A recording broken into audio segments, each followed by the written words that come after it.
Muy buenos días, mis estimados hermanos, en esta mañana. El día de hoy quiero compartir con ustedes la palabra de Dios y el título es La fe que trasciende los resultados.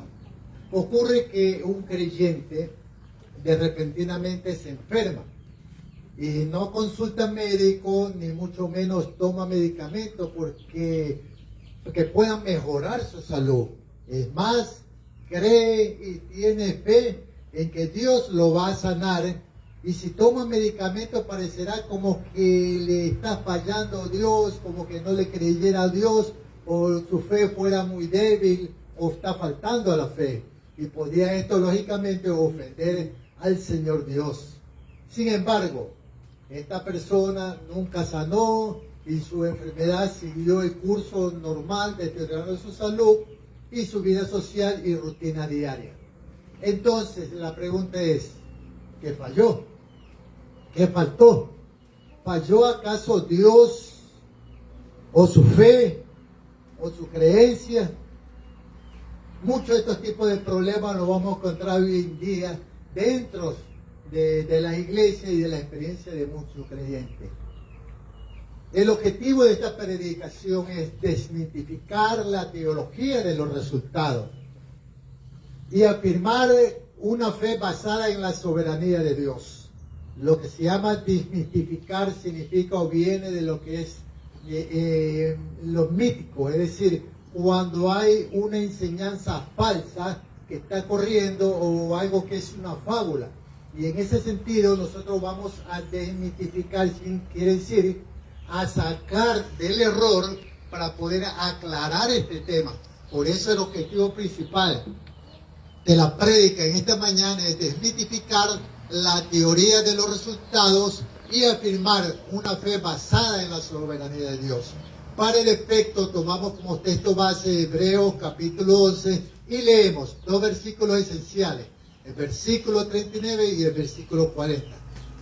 Y la palabra de Dios dice del siguiente modo: y todos estos alcanzaron buen testimonio mediante la fe. No recibieron lo prometido, proveyendo Dios cosas alguna mejor para nosotros, para que no fuesen ellos perfeccionados aparte de nosotros. En la teología de los resultados podemos tener en cuenta que en nuestro tiempo actual vivimos en una cultura profundamente obsesionada con el éxito visible. Todo a nuestro alrededor gira precisamente a través de estadísticas, números ascendentes y respuestas afirmativas inmediatas. Si algo no funciona, si algo no se ve, si es bendecido, debe ser grande, rápido y próspero. Esta es la mentalidad utilitarista que ha permeado de forma sutil pero peligrosa en los bancos de la iglesia. Hemos aprendido a evaluar la salud espiritual de una persona o de un ministerio precisamente en base a resultados tangibles. Esto, por supuesto, esta perspectiva de mentalidad utilitarista es una trampa muy peligrosa, una trampa espiritual y destructiva.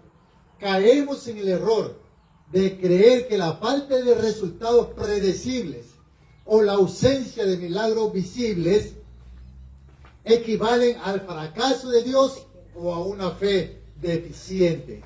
Sin embargo, en esta lógica simplicista dicta que si ora más o ora lo suficiente, sanarás. Si tienes suficiente fe, prosperarás.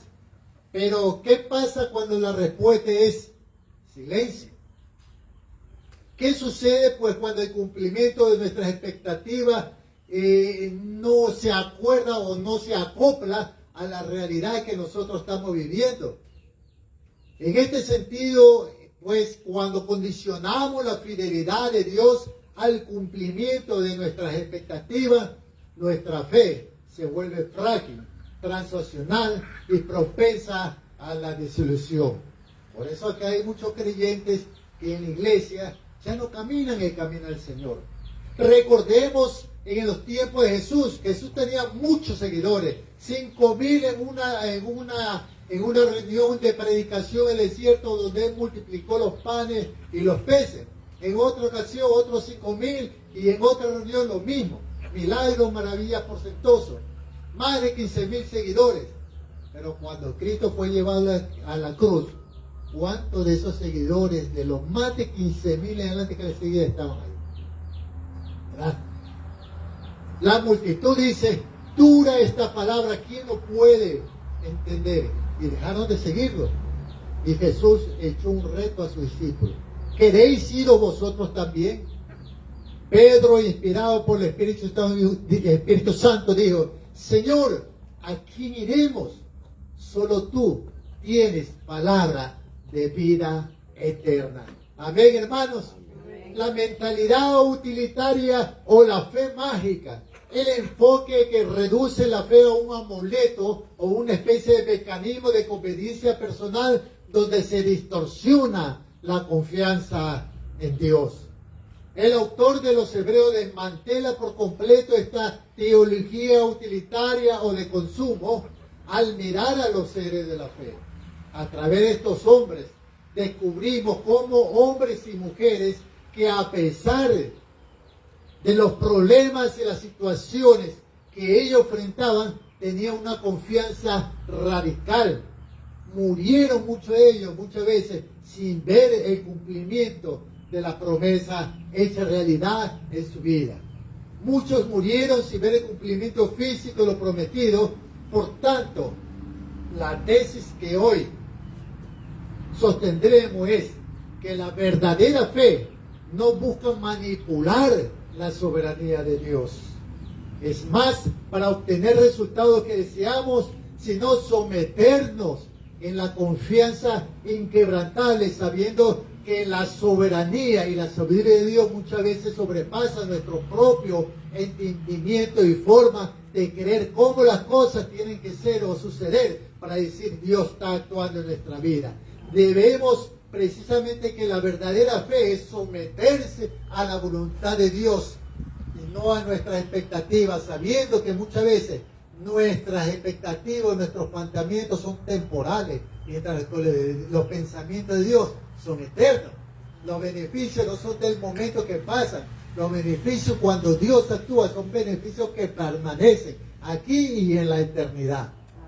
Entonces, veamos pues qué dice la Biblia respecto a esta situación. Veamos hombres que precisamente vivieron, hombres de fe, que en su vida no vieron lo que ellos necesitaban, lo que les pidieron Dios. Muchos de estos hombres inclusive ayunaron, oraron y no recibieron lo que Dios o lo que ellos les pedían al Señor. Por ejemplo, veamos la fe de David. La fe de David, la fe ante la pérdida y la rendición de la voluntad. El escenario es sombrío. Oró, ayunó y se humilló por la vida de su hijo. Pero el niño murió. Ahora, ¿cuál fue la reacción? No se desanimó, no se fue, no se apartó del cristianismo, no se apartó del evangelio, ni se aisló de la iglesia o de los hermanos. No se resintió. ¿Qué es lo que hizo? Se levantó, se lavó, adoró y siguió adelante caminando con Dios. Amén. ¿Ah? Esa fue la reacción. Entonces esto nos da un principio muy claro, que la fe real sobrevive a los corazones rotos porque confían en el carácter de Dios y no solo en su respuesta. Es ahí la diferencia entre confiar y creer en Dios y creer que si no nos responde Dios, entonces no, ya no le sigo. Esa es la fe utilitarista. Es decir, soy cristiano, te sigo, te sirvo, te cumplo mientras tú cumplas a mí. Si tú no me cumples, yo para qué. ¿Verdad? Y hay muchos que nos enseñan en esta iglesia. Predicadores, maestros, líderes que enseñan esta clase de fe transaccional en la iglesia. Que si no ves los resultados, entonces algo está mal. Si Dios no obra milagros y maravillas a través de la fe en lo que tú has creído, es que o Dios no está cumpliendo, o más probable es que tu fe no corresponda a una fe cristiana verdadera. Entonces tachamos a la persona los marginamos en base a resultados que no siempre están de acuerdo a los propósitos divinos de Dios. ¿Qué dice la Escritura? Pedís y no recibís. ¿Por qué? Porque pedís mal.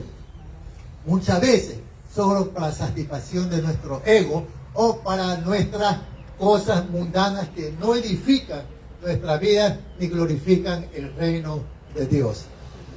Pero veamos otro hombre, otro personaje de la Biblia del Antiguo Testamento, Eliseo. El escenario de Eliseo, un hombre de Dios que hacía milagros, maravillas y prodigios, ¿verdad? Un hombre que oraba y sanaba las enfermedades. De repente, este hombre, este profeta de milagro extraordinario, enfermó y murió de la enfermedad. Uno diría, bueno, ¿qué pasó aquí? ¿Cómo es posible que un hombre de Dios, un profeta de Dios, que oraba, hacía milagros, maravillas, que ese mismo profeta le dijo a un leproso condenado a morir en la lepra, y le dijo, anda y lávate de Jordán 7 veces, y salió como una criatura nueva, tanto en el cuerpo, alma y espíritu? ¿Qué pasó? Uno diría, bueno, si este de Dios tenía que haber solo dicho, Señor, sáname, y lógicamente el Señor va a actuar. Era el profeta de los milagros. Pero sin embargo, el profeta se enfermó y murió. Entonces esta es la paradoja del sanador que muere enfermo. El poder divino seguía intacto aún después de la muerte en los huesos de Eliseo, porque aún sus huesos resucitaron un muerto. ¿Te das cuenta? Un cadáver que cayó encima de la tumba de Eliseo y tocó sus huesos, y ese cadáver resucitó. Entonces esto nos deja otro principio, que la enfermedad o el desgaste físico no mide nuestra estatura espiritual. La muerte terrenal es el cumplimiento del tiempo soberano de Dios para llamarnos a la casa. Amén. Amén. Llevarnos a su casa, a la casa de nuestro Padre. Pero veamos otro ejemplo también de grandes profetas como Jeremías. Jeremías fue escogido y llamado desde el vientre de su madre. Desde cuando aún era una mórula, desde cuando aún se había formado recién la concepción de la vida de este hombre. Sin embargo, el Señor nos llama y dice, yo te formé cuando tú todavía estabas en el vientre de tu madre. Mis ojos te vieron cuando eras mórula, ¿verdad? Y yo te llamé y te puse por naciones, entre naciones. El escenario es un ministerio de obediencia radical de Jeremías que cosechó soledad, persecución y 0 personas arrepintiéndose ante el Dios vivo. Nosotros estadísticamente diríamos, bueno, esto está mal. Este hombre fracasó, ¿verdad? Ni un convertido. Es más, el Dios de la gloria le dijo a Jeremías, antes de caer el juicio de Dios por medio de la conquista babilónica, la destrucción de Judá y del templo, durante años había ministrado. Y Dios le dijo al profeta, si encuentro un solo justo, solo uno, no como Abraham que decía 10, tal vez 8, tal vez 7, tal vez 5, aquí decía solo uno. Si encuentras en la plaza, en las calles, en el templo o cualquier parte de la ciudad de Israel, un solo justo, yo perdono a esta ciudad por amor a mi nombre. Otro, ninguno. Y ya conocen lo que pasó con la invasión babilónica con este pueblo. Entonces, la perspectiva del cielo, Dios no lo llamó fracasado al profeta, le llamó profeta fiel. Entonces, de este principio podemos sacar que el éxito para Dios no es la aceptación de multitudes, sino la lealtad inquebrantable a la voluntad y a su palabra. Muchas veces nosotros medimos nuestro éxito como predicadores, como maestros, como líderes de la iglesia en base a la aceptación de multitudes y tal vez cuántas personas se convierten. Y a veces la situación no funciona de esa manera delante de Dios, ¿verdad? Muchas veces se predica la palabra de Dios y hay gente que a pesar de escuchar no obedece el llamado de Dios.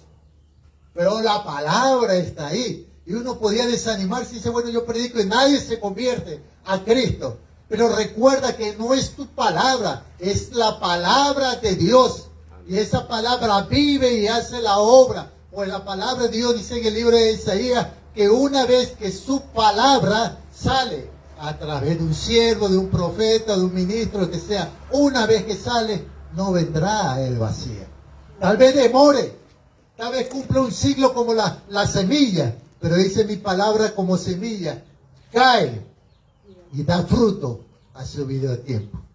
Mi palabra no vendrá vacía. Entonces, no nos preocupemos tanto en los resultados, preocupémonos en la fidelidad del servicio y de la prédica y enseñanza de la palabra de Dios.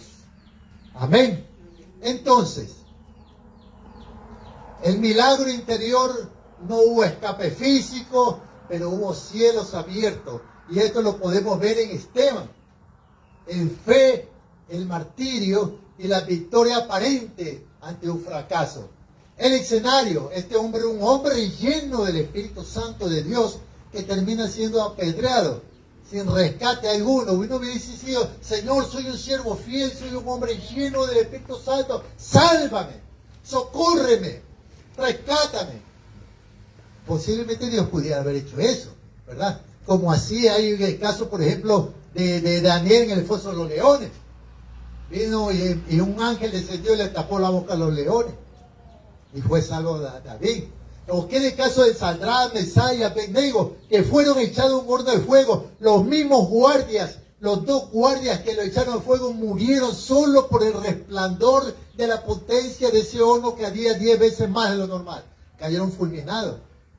Pero Sadrach, Mesach y Abednego, que no se inclinaron a adorar ídolos hechos por mano de hombre, fueron echados al horno. Y sin embargo, el Dios de la gloria protegió a estos hombres. A veces así sucede, ¿verdad? Pero es la soberanía de Dios y nuestra fe no debe estar basada en resultados milagrosos o sobrenaturales, sino una fe inquebrantable en que si Dios con nosotros, ¿quién contra nosotros? Aunque los resultados no sean lo plausible, aunque los resultados no sean lo que nosotros esperábamos, pero Dios es Dios hoy y por toda la eternidad, porque la Biblia dice en Hebreos 13:8, Jesucristo es el mismo de ayer, hoy y por todos los siglos. Amén. Entonces, en este principio, el propósito de la fe no es preservarnos cómodos en la tierra, sino sostenernos firmes hasta entrar a la eternidad. Amén, mi estimado hermano. Amén. Veamos la otra cara de la moneda en esta situación.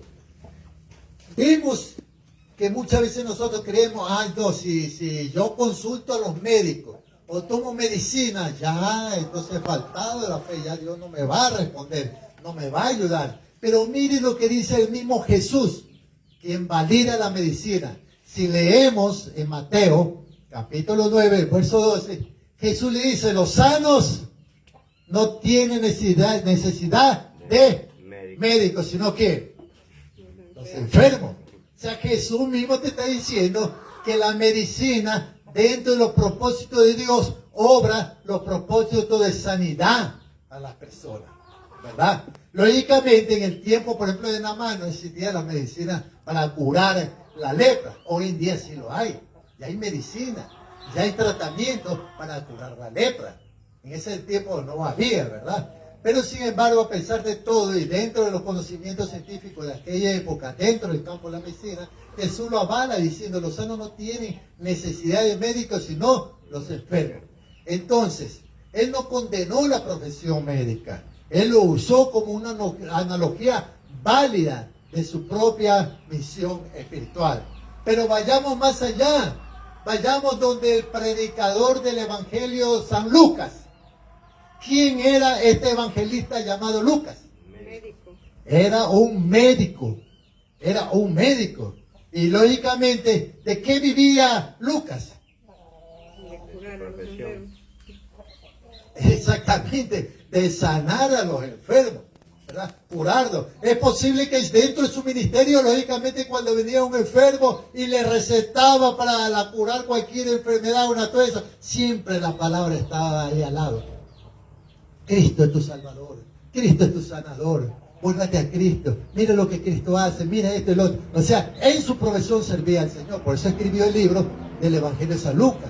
Entonces es imposible que este hombre en su profesión haya obviado el testimonio transformador del Evangelio de Jesucristo. Pero era médico y lógicamente él vivía de eso. Entonces uno de los autores de este Evangelio, como en el caso de Lucas, que fue el apóstol Pablo llamándolo implícitamente en Colosenses capítulo 4, el verso 14, el apóstol Pablo lo llamaba explícitamente el médico amado. Quiere decir que nunca dejó de ser médico por el hecho de ser creyente, cristiano o evangelista. Era el médico amado, Colosenses 4, 14. Pablo nunca le pidió que dejara su profesión por falta de fe o porque tal vez no había concordancia con lo que predicaba en ningún momento. No le dice eso, lo llama el médico amado. Ahora, veamos otros casos como en los que se utilizan los medios naturales. Por ejemplo, en el caso de Timoteo. Timoteo tenía problemas estomacales, problemas gastrointestinales. No sabemos hasta qué punto era la gravedad del asunto, pero el apóstol Pablo podía haber ido donde Timoteo y poner la mano y orar, sí o sí. Sí, era sanador, pues. Acuérdate que Pablo nos habla de los más de 12 dones del Espíritu Santo, porque él lo tenía. ¿Comprende? Entonces, por experiencia, por revelación y por doctrina, enseñaba los dones del Espíritu Santo, dones de sanidad, dones de fe, dones de hablar lengua, y así podríamos hablar muchas cosas. Entonces, a lo largo de la vida podemos ver muchas cosas que Pablo hizo. Pablo oró, inclusive se acuerda el hermano que en una noche visitó una iglesia, en una casa de un segundo piso, y los jóvenes, como siempre, se ponen a la ventana y está, y Pablo no predicó ni media hora, ni en la iglesia le estaba diciendo así, bien, ya, una hora, ya tenemos que ir, de ninguna manera. ¿Cuántas horas va predicado, dice la Biblia, desde la mañana hasta el anochecer? Claro. Más de 8 horas. Y darle doctrina, darle palabra, llénalo de fe. Y los jóvenes ahí sentados en la ventana, uno de ellos se durmió. Del segundo piso abajo, muerto, dice la Biblia. Tuvo que Pablo decirle, hermanos, cálmense, ya bajamos, vamos, y oró por el enfermo, por el muertito. Y se levantó, como si nada. ¿Me comprende? El Señor lo levantó. ¿No podía acaso hacer lo mismo con Timoteo y poner su mano y orar y de hacer declaraciones, el Señor te ha sanado, cosas por el estilo? Claro que podía hacerlo, hecho. Pero ¿qué le dijo Pablo a Timoteo? Anda, tómate un par de vino por tu salud, ya no tomes agua, porque muchas veces el agua puede estar contaminada y puede ser la causa de que el pH del agua te esté afectando a ti. Toma vino. ¿Cuántos hermanitos no querrán que el Señor le dé ese consejo? Anda, tómate un par de vino. Pero recordemos que aquí le mandaba la receta por cuestión de salud, no por cuestión de vicios, cosas por el estilo. Y le dice, no bebas agua sola, sino usa un poco de vino por causa de tu estómago y tus de frecuentes enfermedades. 1 Timoteo, capítulo 5, el verso 33. No le dijo, declaro sanidad. Le dijo solamente usar un medio disponible y al alcance de todo, el vino. Entonces, pero vayamos más allá al extremo de esta situación. Vemos en 2 Reyes, capítulo 20, el caso del rey Ezequías. El rey Ezequías era un hombre creyente, sí o sí. Era un hombre de Dios, en obediencia a Dios. Pero dice que un día enfermó de una llaga incurable.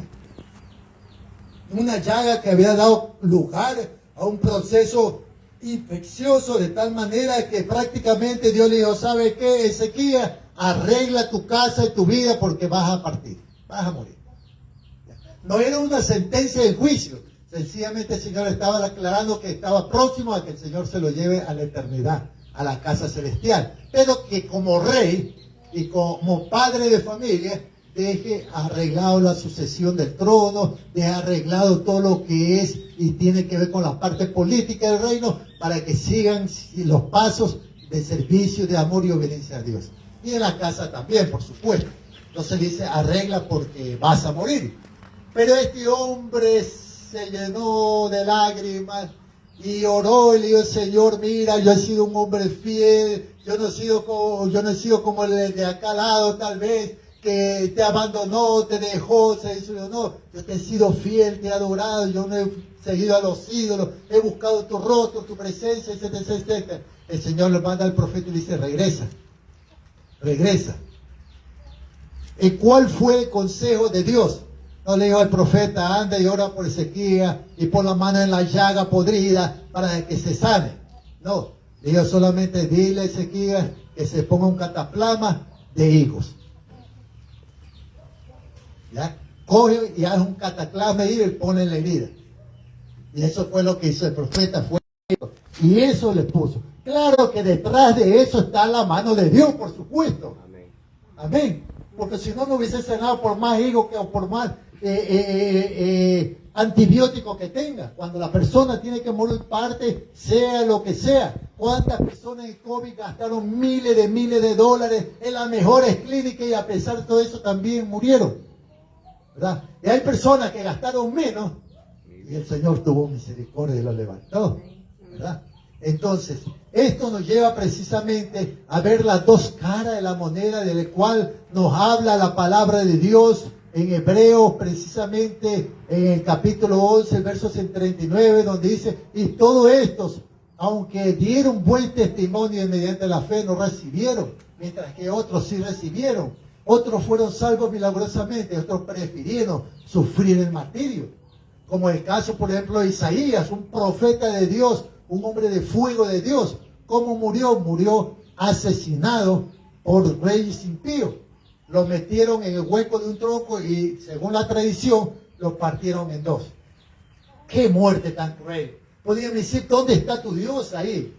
Que podía haberlo defendido, o por lo menos si iba a morir, no muera de esa forma tan ignominiosa.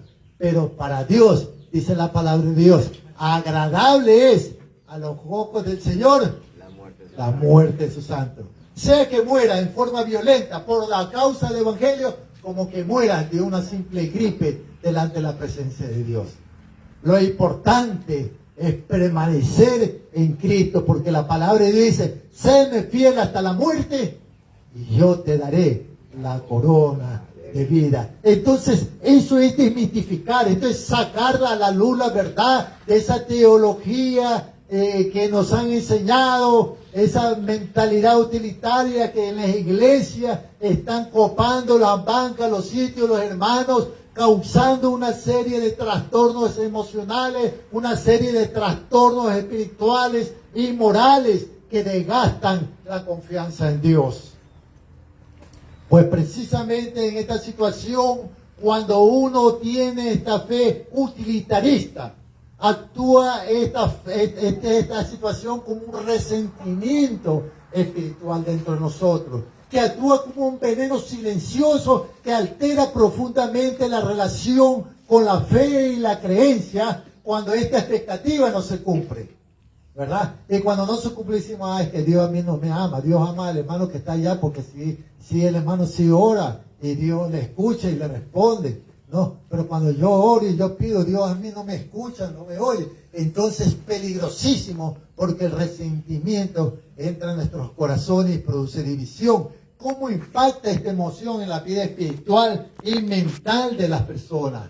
Entonces, primero hay un desgaste de la confianza de Dios. Estas cosas no suceden precisamente así, ya está y me he vuelto en este momento. El resentimiento no actúa en el momento, es un veneno que va entrando poco a poco hasta matar la vida espiritual de la persona. Si no toma el antídoto que es la fe en Cristo Jesús, porque el antídoto dice, cree en el Señor Jesucristo, será salvo tú y tu casa. Pero también dice en Hebreos capítulo 12, el verso 2, ¿no? Que debemos poner, este es el antídoto, nuestros ojos, no en los milagros portentosos que podamos obtener o que no recibamos, puesto los ojos en Cristo Jesús, el autor y el consumador de nuestra fe. Ese es el antídoto para el veneno del resentimiento. Entonces, cuando el resentimiento entra en nuestra vida, comienza a producir un desgaste de nuestra confianza o de la confianza con Dios. Comenzamos a cuestionar lo divino. Surge la duda sobre la bondad o la existencia del amor y la gracia de Dios en nuestra vida. Tenemos una sensación amarga de abandono, donde se experimenta un vacío y la percepción de que oramos o que nuestras oraciones son ignoradas por Dios. Tenemos pérdida de esa certeza de que habla la Biblia en Hebreos capítulo 11 de esa fe. Las verdades que antes nos daban seguridad, ahora comienzan a parecer falsas. Se produce una distorsión de la perspectiva. Entonces el enfoque en la justicia, la mente se obsesiona con el por qué a mí o por qué todo me sucede a mí, en vez del lugar de para qué Dios está permitiendo esto en mi vida. Porque muchas veces Dios permite que perdamos algo, que no tengamos esto, que tengamos que enfrentar problemas adversos, no porque Dios quiere que tu vida sea complicada, sino que quiere edificar tu vida para que seas un hombre de bien y un hombre fiel delante de la presencia de Dios. Edificado, porque la palabra dice que muchas veces el Señor nos mete como plata en horno para ser probado, pero también para purificar como se purifica el oro y la plata. A veces Dios permite que nosotros atravesemos por una soledad, por una tristeza o por un problema, para purificar nuestro carácter y afirmar nuestra fe y nuestra relación con nuestro Señor. Entonces, esto precisamente puede distorsionar precisamente nuestra fe, porque produce una ceguera ante lo positivo, ante lo que Dios quiere hacer en nuestra vida. Porque el enojo impide ver las bendiciones presentes o los aprendizajes con los que Dios quiere bendecir y edificar nuestras vidas. ¿Cuántas veces las personas que se ven enfrentadas ante esta situación guardan enojo con Dios, resentimiento con Dios? Acordémonos del caso de Jonás. Jonás era un resentido social y espiritual.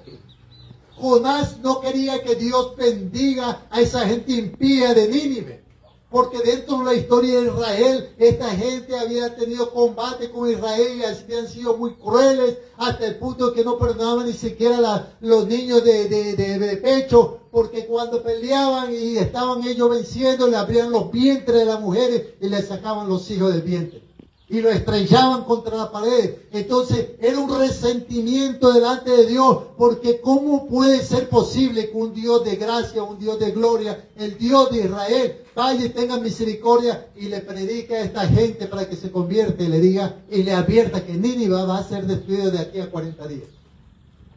Él no quería que le predique, él quería que el juicio de Dios caiga así.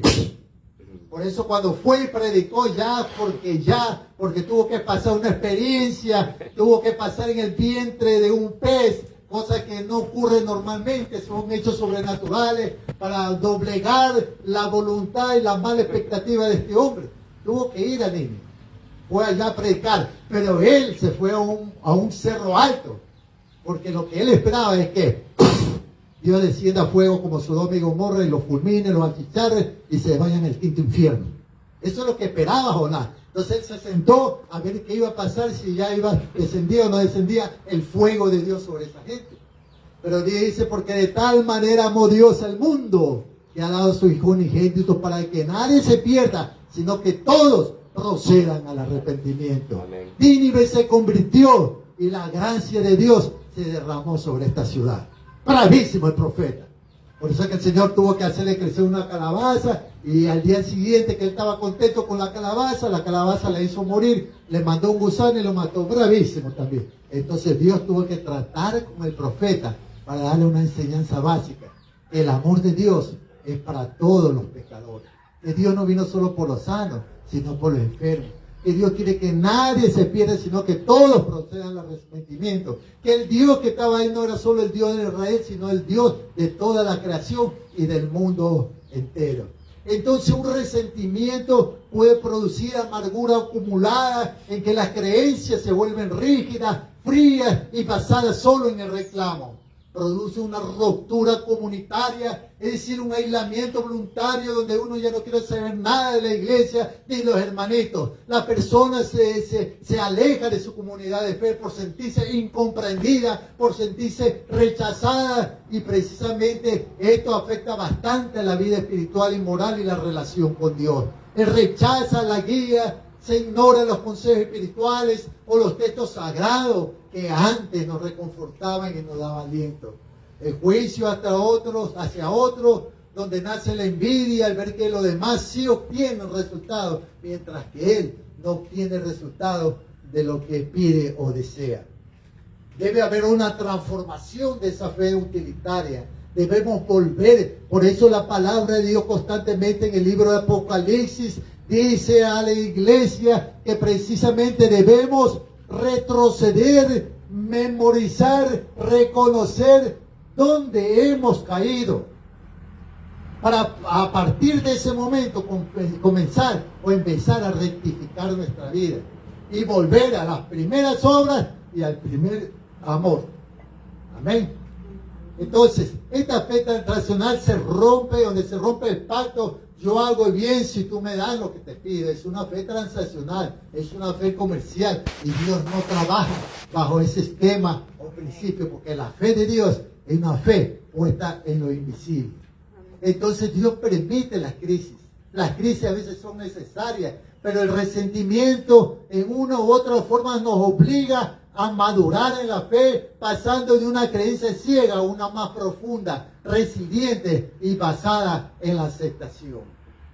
Entonces, ¿qué debemos hacer ante esta situación que en algún momento nosotros hemos pasado? Primero debemos reconocer y validar el enojo.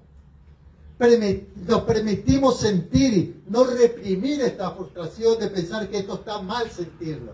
Debemos reconocerlo, porque la palabra de Dios nos manda a revisar nuestra fe, a hacer un remember de nuestra vida, a analizarlo para saber si nuestra fe es sana y si aún estamos en la fe, ¿verdad? Entonces debemos nombrar las emociones. Bueno, debemos identificar el dolor. ¿Qué nos causa dolor?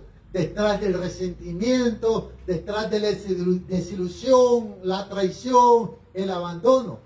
Por eso es que muchas veces cuando uno trata a una persona, la persona de repente se desata y llora, se desata el problema. Hay personas que inclusive están tan enojados que menos uno hace o dice algo, una pequeña bromita sana, y esa persona explota. Se enoja con nosotros y termina una amistad o cosas perdidas porque digo algo que uno lo digo sanamente, pero la persona herida que ha tenido un problema similar que la otra persona no sabe, explota. ¿Por qué? Porque ha tocado una parte demasiado sensible, que está lleno de resentimiento, una bomba de tiempo. Por eso hay personas, mujeres, hogares que han pasado 10, 20 años y recuerdan como que fuera ayer los problemas que tuvo con el marido, con el amigo, con el vecino o lo que sea. Están vivos porque no han sanado sus heridas. Entonces, para sanar tenemos que empezar a reconocer la causa de nuestro dolor. ¿Qué nos produce el dolor? ¿Cuándo comenzó exactamente este resentimiento para poder tratar este problema? Entonces debemos escribirlo sin filtro. Bueno, escribamos esto aquí para no perder el seguimiento de esta situación. Identificar las perspectivas rotas. Hacer una lista y escribir cada una de estas cosas que nos pasó exactamente, porque no es solamente muchas veces una cosa, es un cúmulo de problemas que en la vida llena nuestra vida. Y en las iglesias solo se predica la emoción, solo predica Cristo salva, solo predica las bendiciones que Dios te va a dar, declara esto, declara ello, pero no nos enseña cómo sanar las heridas. Amén. No dice, Cristo sana, pero ¿sana qué? Entonces muchas personas dicen, que Cristo me va a sanar de la invalidez. Claro que lo puede hacer, pero Él quiere sanar tu alma primero. Porque si no sanas tu alma, no puedes sanar espiritualmente. Serás un resentido social toda la vida. Y de eso las iglesias están llenas. Porque tienen problemas acumulados que nunca lo han resuelto. Tienen heridas en el alma que nunca lo han traído a los pies de Jesucristo y no se han traído. Por eso es que en la mayoría de la iglesia hoy en día tenemos una iglesia apática, una iglesia que solamente se enfoca en las manifestaciones, en las alabanzas, y creen que el músico entre más fuerte toque la guitarra o entre más fuerte toque el violín o lo que sea, eso es gozo y eso le va a dar tranquilidad y paz a su alma. Y otros precisamente para poder rellenar el culto por la ausencia de la manifestación del Espíritu Santo, tienen un falso ministerio, el ministerio de la alabanza o el ministerio en el sentido práctico que llaman el ministerio de la danza. Yo en la Biblia, en el Nuevo Testamento, no encuentro ese famoso ministerio, porque la Biblia en el Nuevo Testamento declara cada ministerio. Ahí no encuentro el ministerio de la danza, donde hay que bailar y así, y es una forma de entretenimiento, y en muchas iglesias inclusive luces psicodélicas como la de las discotecas, sí, para poder obrar en nuestros sentidos y hacer creer que ahí es donde nosotros estamos. Por eso es que muchos aman la religiosidad, aman estar metidos en la iglesia, pero de lunes a viernes actúan y viven como si Dios no existiera. El día sábado están, templo de Jehová es este, templo de Jehová es este, templo de Jehová es este, como que si eso lo va a proteger de las situaciones adversas de la vida. Entonces tenemos que edificar estas perspectivas que han roto por dentro de nuestra vida, hacer una lista de qué problemas hemos tenido, evaluar el control, separar lo que nos dependíamos de ellos y de lo que estaba totalmente fuera de nuestra mano, aceptar la realidad para dejar de ir el dolor, porque tenemos que proteger nuestra mente y nuestro corazón. Debemos aprender precisamente a dejar el pasado allá en el pasado y vivir el tiempo presente. El diálogo mismo se debe modificar en nuestro entorno interno, porque muchos viven un bucle de dolor. Ya es que me pasó esto, es que me pasó otro, es que esto así, y es que esto asado, y es que Dios no me ayudó, es que Dios no me sanó, es que Dios no hizo esto que yo quería, y etcétera, etcétera, y vivimos un bucle donde la mente regresa el reclamo y debemos en una forma detener ese tipo de pensamiento para poder de esa manera salir de ese vicio, de ese ciclo viciado y comenzar a vivir una nueva vida en Cristo Jesús. Amén, hermano. Amén. Debemos cambiar la narrativa de papel de víctima. Esto me destruyó, pero del aprendizaje.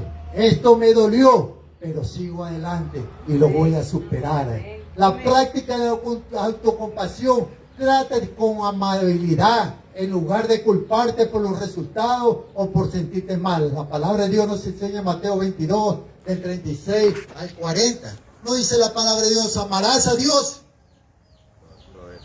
sobre todas las cosas. ¿Qué más dice? Y a tu prójimo. A ver, hermano, detengamos aquí porque esto me vuela a mí la cabeza. ¿Cómo es amarte como a ti mismo si en la iglesia predican todo lo contrario? Que amarte a ti mismo es egoísmo. Que amarte a ti mismo es estar en enemistad contra Dios. ¿Cómo es eso? Cuando la Biblia dice que debemos amarnos a nosotros mismos.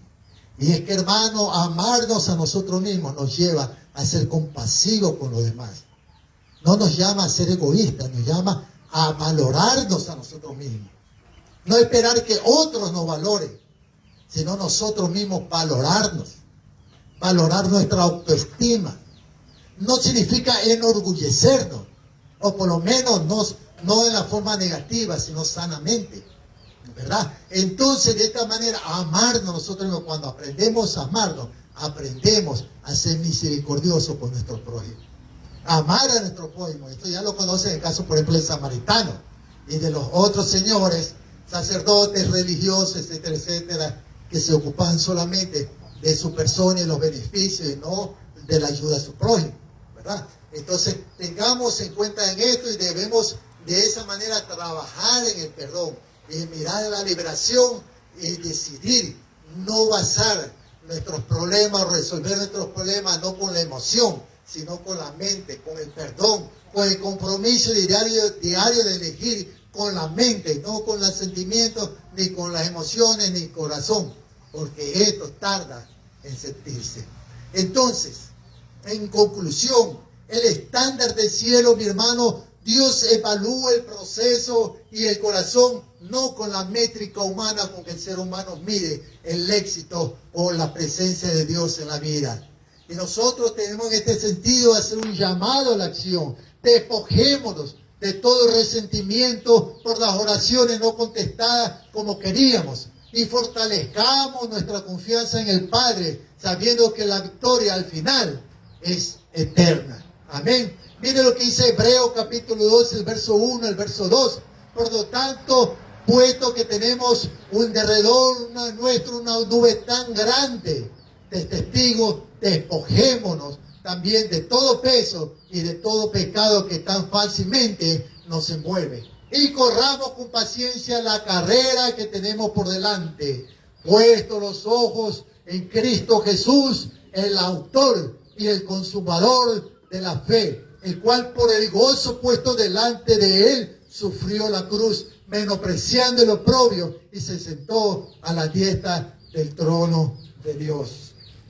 Padre Celestial, gracias te damos en este momento por permitir compartir tu palabra. Señor, si hay alguna persona a la que tú le has hablado en esta mañana, sea tú tocando su vida y llevándolo, Señor, ante tu presencia, a reconocer su falla y a procesar su dolor y dejar atrás su vida pasada y permitir que tu presencia y tu Espíritu Santo edifique su vida desde hoy en adelante, para que te sirva con fidelidad, con amor y crezca en la fe y en el poder de tu palabra. Señor, sana heridas, sana corazones y sanamente, y restituye la santidad y la fidelidad en los corazones. Gracias te damos, Señor, en el nombre de Jesús. Amén. Amén. Amén.